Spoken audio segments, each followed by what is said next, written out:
Peggy 12.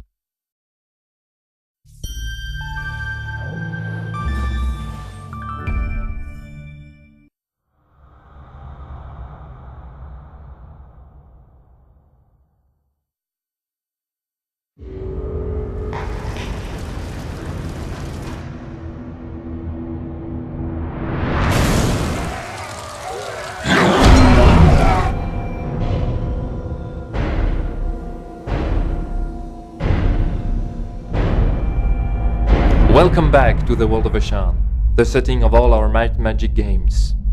Let us take you back in time, 400 years before Heroes 5, at the time of the second Blood Moon eclipse. Once again, demons are swarming out of the bowels of Shi'ar.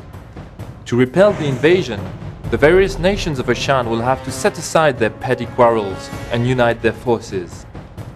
The Knights of the Holy Empire and the Necromancers of the Seven Cities will get help from the most unexpected of allies. The Orcs. Way back during the first eclipse, the peoples of Ashen were in really bad shape. Demons were pouring out of Sheehog and they were being overrun. What they eventually did was they called upon the wizards of the Seven Cities to come up with a solution.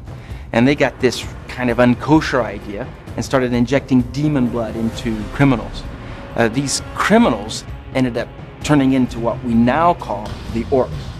And the Orcs were demon bashers. And these Orc armies then pushed the demons back into Sheehog, and there was a relative time of peace. Now the wizards were extremely proud of what they'd accomplished. The Orcs had won the war. And so they decided to keep the Orcs as slaves. Now Orcs will be Orcs. They didn't really like the situation, so they eventually rebelled and they fought and they won their own freedom. And by the time you get up to Heroes 6, there's still a lot of animosity in people that preferred them in chains.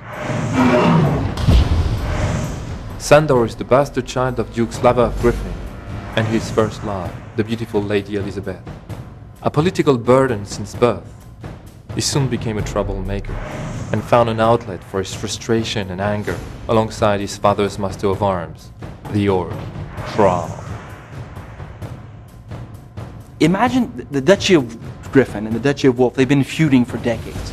Sandor's that son that just finally can't put up with it anymore. He stands up to Duke Gerhard, the Duke of Wolf, and gets himself in trouble. It leads to exile. Krau takes Sandor into the Red Skull Islands. This is where Krau was born. It's Orc country, right? Think dancing with jaguars, blood-like rituals. Sandor's confronted with everything that it means to be an Orc, and he becomes a war chief. He's popular, he amasses a huge horde, a giant army, and goes back into the Holy Empire. Whether he becomes the savior of the Empire or the conqueror, that's really up to the player to decide. The Orc strategy on the battlefield is pretty straightforward. Rush now, think later. The Stronghold creatures are fast, highly mobile, brutal, and tough. Their melee damage output is simply the best in the game. They have thick skin, brutal determination, high pain threshold, and an innate resistance to magic. And their faction ability, the Blood Rage, improves their already impressive offensive capacities.